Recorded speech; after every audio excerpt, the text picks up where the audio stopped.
After some convincing, I managed to get my mother to fly over from Montreal to London, where I live. Nice to see you too. Oh. And look, what is that? Microphone. Oh, are you seriously taping me? Yes, all the time.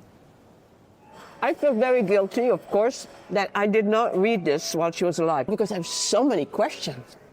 At one point, she was losing her memory, and she said, "How did my parents die?" And I thought to myself, this is an angel coming and erasing her memory, because she said, "How did my parents die?" I said, "They died a nice, peaceful death." What are you going to say, right? Then one day, one of the last times I saw her, I arrived and tears were coming down her face. And I said, "Why are you crying?" She says, "Because my mother is dead." I said, "Well, it's natural that your mother is dead. I mean, she's much older than you, and she would be 140. She'd be old." I said, "You will leave me one day. You will die one day and leave me." "Never." And I swear she meant it. She was very adamant. Those are the voices of Montreal native Ilanit-Michele Woods and her mother, Erica Simon, taken from the first episode of their new podcast, Olga, Erica, and Me. Their conversation was originally recorded last fall when the mother and daughter departed for a life-changing journey of Holocaust remembrance and discovery. The two Canadians had decided to return to Hungary and retrace the footsteps of Erica's mother, Olga, and see where she lived before the Nazis rounded up nearly 500,000 Hungarian Jews in the summer of 1944 and deported them to Auschwitz. Over 80 members of Olga's family perished during the Holocaust, including her parents and several siblings. Olga worked as a slave laborer. She also survived the forced death march together with a group of other young women. And after the war, when she returned to Hungary, she married a Holocaust survivor named Olga Fisch, and they had their only child, Erica, in 1947. A decade later, that young family once again had to leave Hungary after the failed Hungarian Revolution, when Soviet tanks rolled in to quell it in 1958, finally landing and settling for good in Montreal. Olga did share many of her stories with her daughter, Erica, beginning at a very young age, but not everything. When Ilanit-Michele was born, Olga couldn't talk about her experiences with her granddaughter without becoming physically ill. So Ilanit-Michele begged her grandmother to write those memories down. And she did over the next few years, all in Hungarian. The 75-page manuscript lay unread in a box in Olga's house for 20 years and stayed unread long after she died. Her daughter, Erica, couldn't get past the first page without crying. But the dedication page to Erica and Ilanit-Michele would spark a passion project. In 2023, the family had the memoir translated into English. Ilanit-Michele just knew she and her mother had to go see the places in Europe where Olga had lived. And because Ilanit-Michele works in film and television as an award-winning sound designer and dialogue editor whose recent project was the Netflix series Adolescence, she pinned microphones on herself and on her mom as they made their trip, even though her mother is admittedly still not all that comfortable with the very public spotlight now that the podcast is shining on their private family trauma.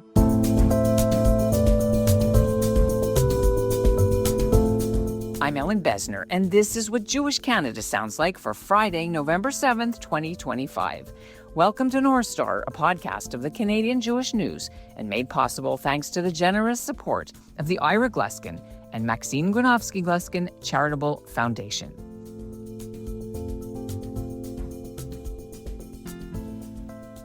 Erica Simon is 78. She works in Montreal as a fashion designer.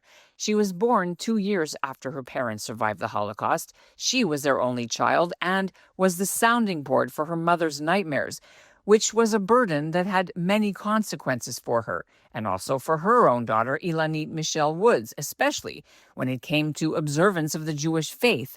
Lots of unresolved intergenerational trauma left untouched for years, until the mother-daughter pair packed their passports and the microphones and started dealing with it through Hungary and also later through Woods' own trips to Poland and Israel. Ilanit-Michele Woods joins me now along with her mother, Erica Simon. They were both in London, England together, where Woods lives. We wanted to talk to you because of your podcast, which came out just in January of this past year. And I'm wondering, where did October 7th fit into the work that you were doing? Just was it finished before, or was it in the middle of editing? How did it coincide? Sure, it weirdly just happened to coincide because my mom got my grandmother's memoir finally translated from Hungarian to English in the summer of 2023. I don't know if it was like the best timing for this type of podcast because with the rise of anti-Semitism and everything else, it just felt difficult to put my podcast out there without it being politicized. And so I became quite mute as far as what was happening in Israel because I didn't want the two to be mixed together. I didn't want Olga, Erica, and me to be a political podcast. I wanted it to be a historical podcast about my grandmother and how her life had affected us.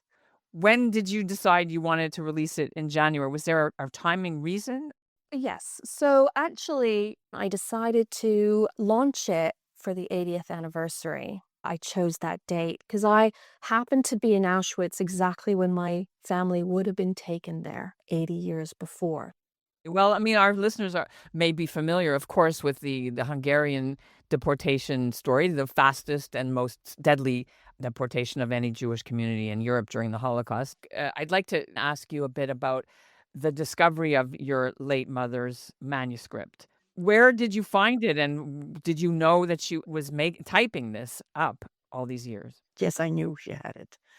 I feel very guilty that I did not bring it more to surface while she was alive. I tried to read it, and every time I read it, I burst out crying. I couldn't go beyond the first page. So how many pages was there in Hungarian, the original? Do we know? It was like a box full.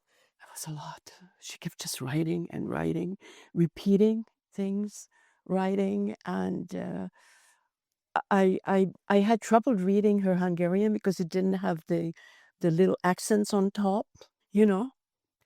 So, yeah, it turned into a big nightmare because she never put page numbers down. And as my mom said, it was, from one thought to another and sometimes repeated, but it was beautifully translated. I mean, it was like a puzzle, wasn't it, for Esther, who works at the Montreal Holocaust Museum, and she did the translation and did a beautiful translation.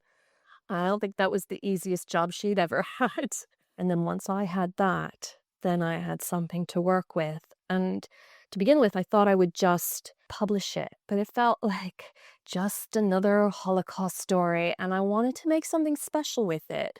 I went and recorded myself reading it, thinking maybe we could sell it as an audiobook. And then when my mom said there were pieces missing, that's when I thought, we got to go on a road trip. We got to add to this and do a podcast. What I heard in the podcast was that your late grandmother wrote it because you, Michelle, told her she had a responsibility to put this down. Do you remember the circumstances of when that conversation or conversations happened, when you guilted her into doing it? Oh, absolutely. I mean, it happened several times. She would try to tell me and then she couldn't, and it was like glimpses of memories that she would kind of somehow suddenly tell me, and then she would get really upset, and it was a very it's hard to watch somebody kind of break down when they're trying to tell you a story, and then I would just resist and we would both be resisting. And I said, maybe you just need to sit down and write when you're ready. That was the whole thing, was just, you know what? She was by herself a lot. She loved to read. She was very much into literature. She was well read, and we thought writing might be the best way for her to do it. Because you did try to get somebody from the Shoah Foundation to come in. I did. That's what I was going to ask you. I used to be an interviewer for the Shoah Foundation in the 70s, late 70s, and I remember some people never did it. Some people are doing it now, the final ones, I think the problem with my grandmother was that she had trouble trusting people, no surprise there. Telling her story was a very delicate, very personal thing. And I think she wanted to be able to tell us. But every time she would, and because we're so close to her, that whole emotional connection would just cause anxiety and she would think she was having a heart attack and reach for nitroglycerin when actually I think she would just have anxiety attacks, which is why we said, write it down. Please just take your time. Here's a computer. When you have a moment and something pops into your head, you just write it down. And she did it over the course of about 4 years because we got her the computer in 2000, and my first son was born in 2004, and she talks about him at the very end, which is beautiful.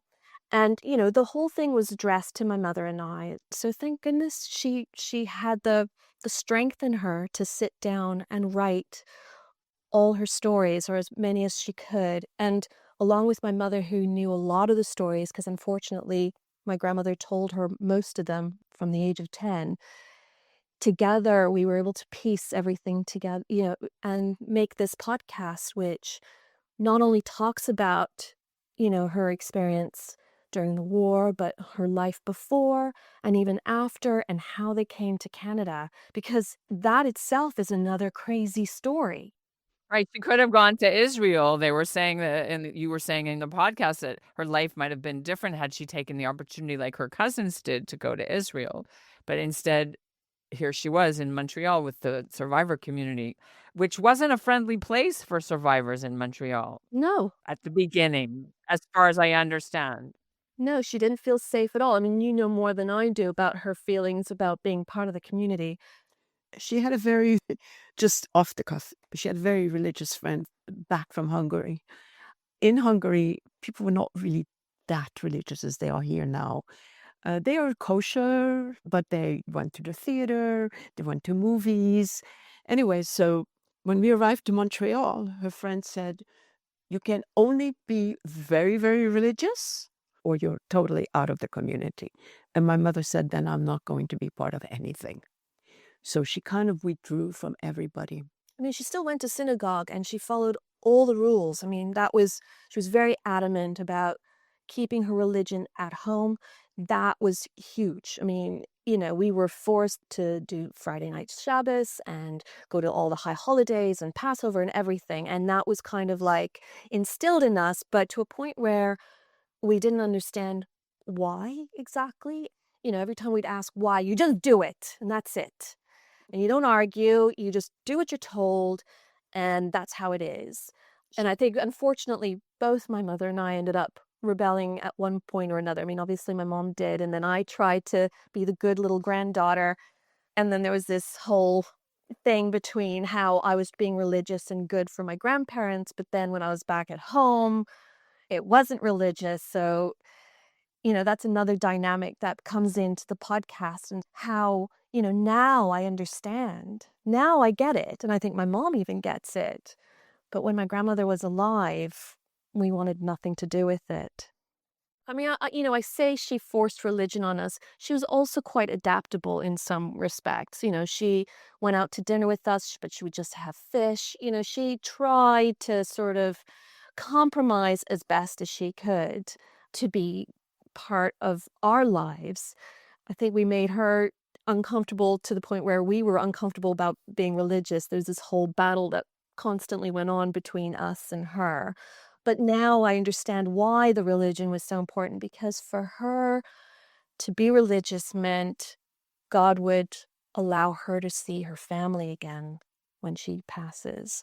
And that is why it was so important, for her to keep the religion going and feel like she'll have deserved to see her family again. Well, but I used to have a lot of arguments with her. I used to say, the dead are more important than I am. And she would say yes. Of course, she didn't mean it, but to a child, this was really, really very... So, of course, I got angry. I was the only child, too. She would say, yes, they're more important than you are.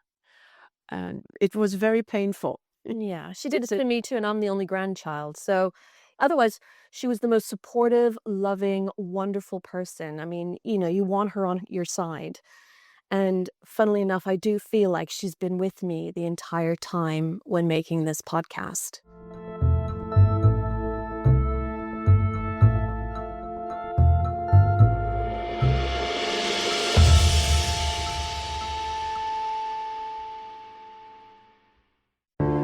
Ever since October 7th, 2023, Muslim and Jewish communities in Canada have been torn apart.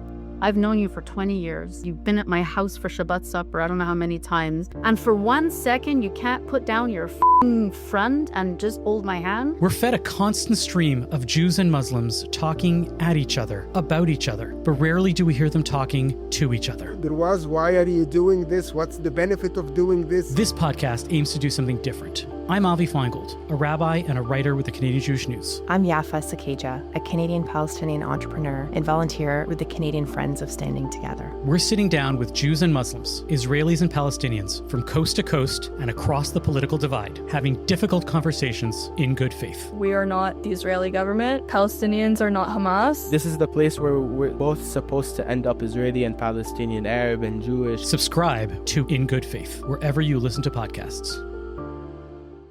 You mentioned before, unfortunately, you used the word unfortunately, Michele, when referring to how your grandmother would sort of dole out these stories to your mom. What do you mean, unfortunately? And then Erica, too. Why was it unfortunate? I think because we wouldn't get a chronological order of the stories. 1 minute we should be talking about her family before the war, and then suddenly we'd be somewhere in one of the camps, not quite sure what's going on. And every time you'd ask questions, she would get frustrated as if we weren't paying attention. So it was a really, besides the anxiety and everything else, trying to explain to us what had happened to her, she would sometimes get frustrated with us because we didn't understand. We didn't know what she was talking about, or we couldn't remember that there was another story that she might have told us a year before, another time, and trying to piece it together. Kind of like her memoir. I think her memoir was probably very much like that. And for somebody like Esther to then piece it together and put it into a chronological order for us to be able to understand and follow it made a huge difference. When I was born, my grandmother was already in her 50s. And so by the time she was actually telling me anything, she was in her 70s, almost 80s. And by that point, she'd had heart trouble. She wasn't a very well woman, even though she somehow managed to live to the age of 99. But she still was never, who can blame her? I mean, I don't think she was mentally well and physically well because of what had happened to her. So when I say unfortunately, because I never got to know her as well as I feel I know her now. And I think that is really unfortunate. Was it unfortunate that your mom shared her stories with you when you were so young? A lot of second generation and first generation kids have this trauma. Well, I had a very, very much stricter childhood than Ilanit-Michele. I was the child of a Holocaust survivors. They didn't want me. Dominated that way, they didn't want me. My mother was very happy to have me. My father didn't want me. He was absolutely devastated that I was born because he says, I don't want to bring children into this world. It was almost like it was a breach of contract that they would never have children. But they loved me too much. They loved us both too much. Yep. You can't imagine how much they loved me, and spoiled, really spoiled. And I didn't know any of this until I was a teenager. And so the only first time I ever heard about that she was going through such trauma was in Sweden. I was 10 years old. She told me finally what it was. And telling it to a 10-year-old, it was trauma for me. And it was also trauma for me in Hungary, being a child. I used to say, why are they calling me dirty Jew? Why are we Jewish? And my mother said, yes, we are. I said, can't we change? And she said, no. I said, well, I'm changing. Of course you don't. So, you go through this denial. I did. I went through this denial. So it was very hard for me as a kid growing up. Shabbat, I wasn't allowed to go out and see my friends. Everybody else, Saturday you go out, you have to do this, you go on a bicycle, you go, you have fun. I wasn't allowed. I was allowed to read. That's all I was allowed to do on Saturdays. and on high holidays.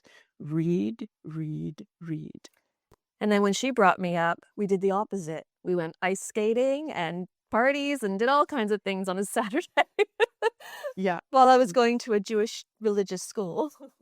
Yeah, so it was, no, I wanted her to have everything I never had.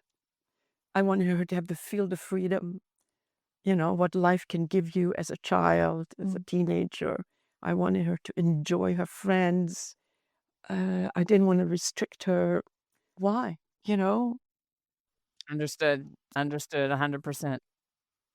Can we talk a little bit about the journey that you guys were on in 2024 when you went back to Hungary and some of the places that you had been? What I understand, Erica, that you'd been back with your mother, your late mother, to Hungary before. This wasn't your first trip, but not to the hometown, right?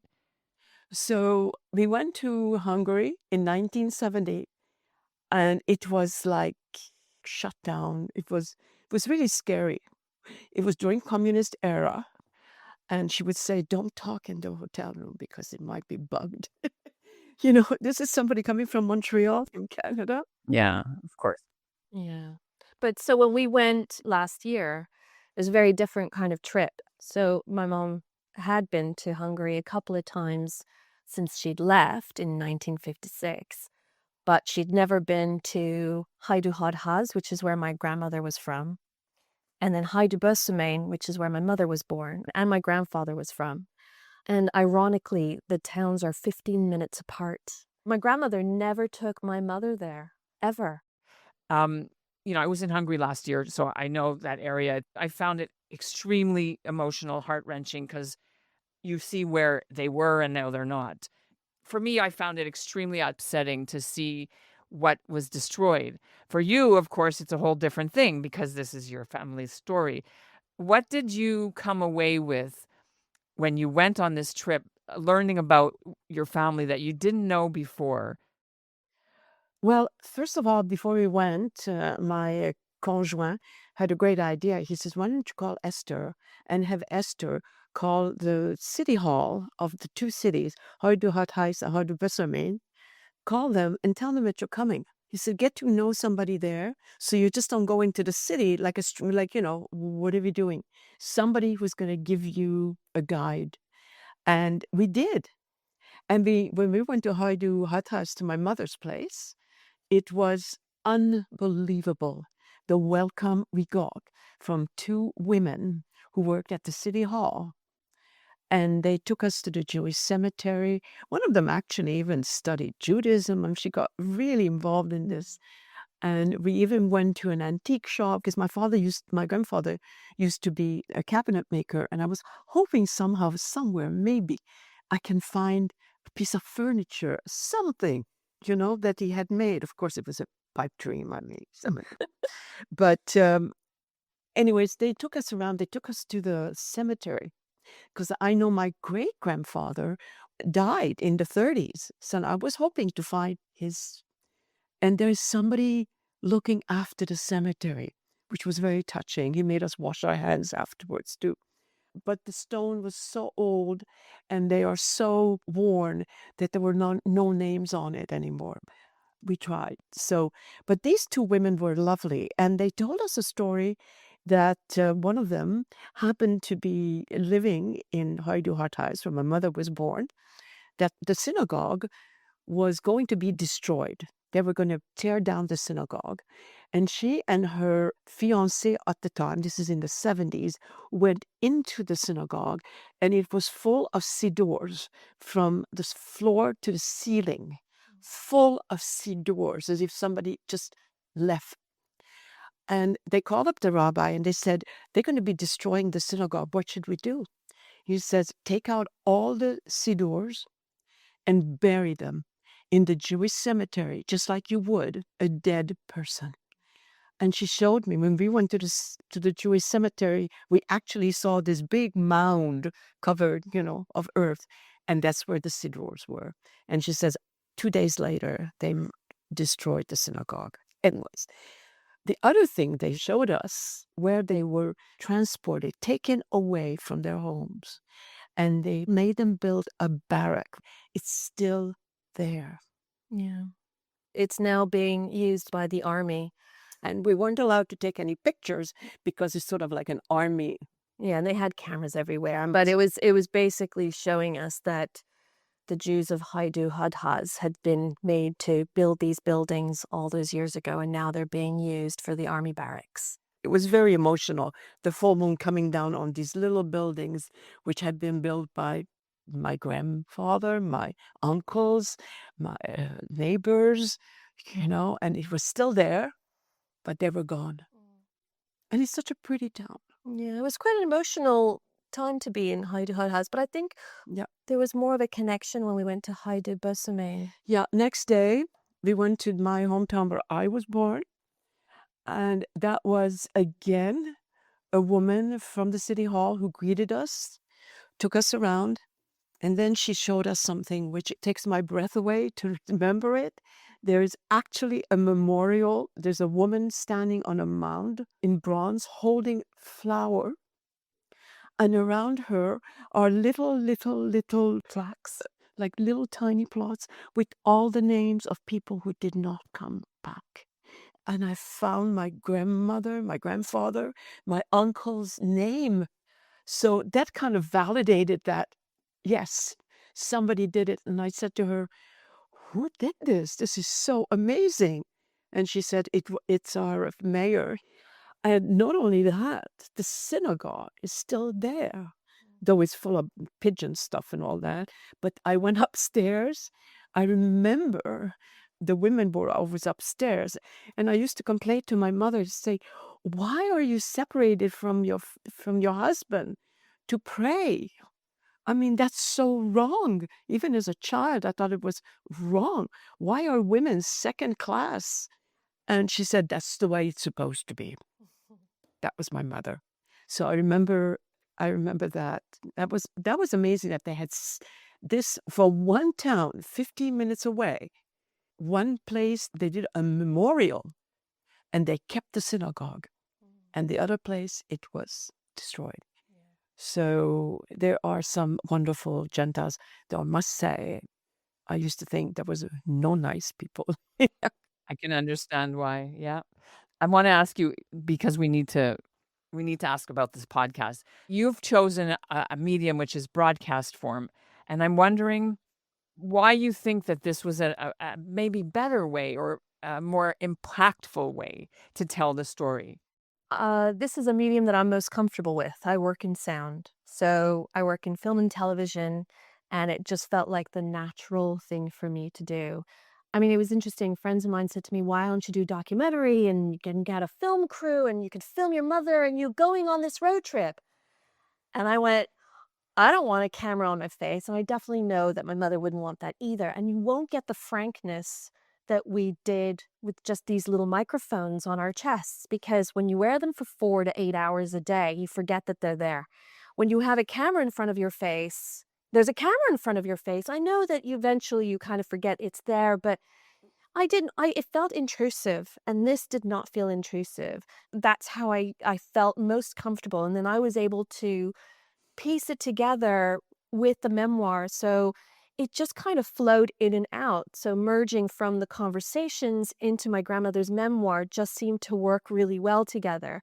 Saying that, I know that there have been a few people who've mentioned to me that they would really love it if it was in book form. So I am at the moment working on putting together a book version of the podcast, sort of following the same format, and even with our conversations in there. It's not going to be exactly the same because obviously you're missing the intonation, the emotion in our voices, but it's just going to be another way of getting my grandmother's story out there.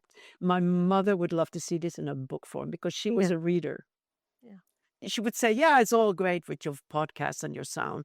I want to read it. What role does your podcast play in Holocaust education, do you think? Or was it not done for that reason? Originally, when I started putting it together, it was more for me than for my kids, my family. And then it just started to grow and grow into something bigger. And then friends and colleagues listened to it, and I got such positive and wonderful feedback, quite overwhelming, actually, because I was literally putting us out there. it's so exposing, for a family so small, and the way I was brought up and the way my mother is, and very hidden. Our names don't sound Jewish. I don't go by the name Ilanit. I go by Michelle because it's more generic. My mother's work name is different. It's not so. We've all been quite hidden all this time, and suddenly to sort of go, okay, everyone, check me out. This is our story. I think it was quite scary. And I think now that it has been out there and it has had such wonderful feedback, I can see the younger generation listening to it. My kids have listened to it. Of course, they would have, because there's more of a connection there. But I think it's not just about the Holocaust. I think it's about telling the story of older generations, about how your grandparents or great-grandparents have an effect and an influence on who you are. We are who we are because we've been shaped by the experiences our parents or grandparents have. And, sadly, yes, we are slightly messed up because, we're second, third generation of Holocaust survivors. But I think that's what makes it interesting. I mean, I'm a podcaster, so I get it, but it's a different way to experience something that the print pages of a book doesn't give you. Absolutely. And I think, that's the one thing, that the element that will be missing in the book is that you won't hear, my mother kind of breaking down or me breaking down, or hearing our emotions, I think, is so vital to the storytelling. I think it's even more powerful.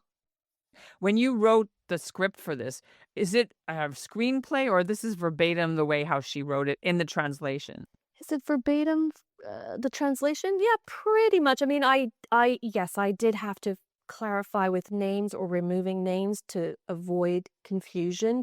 I tried to keep it as close to what was there as possible. Right, because it sounds like a screenplay, some of it. She's a beautiful writer. Yes. She was a great writer. Just flowed out of her. Yeah. I did not like that my daughter wrote about me, because I felt this was my mother's story, not my story. So I kind of feel that I am sort of invaded her territory. I also felt a little bit exposed because I'm very much a close person. And now the feedback, though, what have people said to you, the reviews, and does that change you a little bit? Yes, but I'm still feel exposed.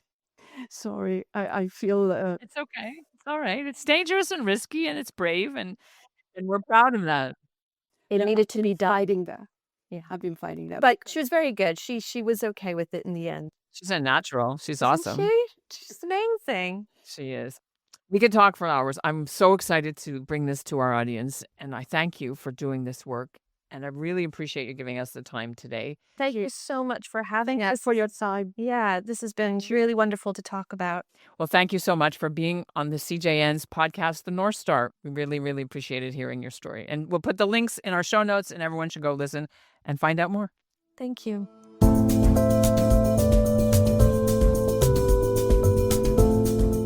That's what Jewish Canada sounds like for this episode of North Star, made possible thanks to the generous support of the Ira Gluskin and Maxine Granovsky-Gluskin Charitable Foundation.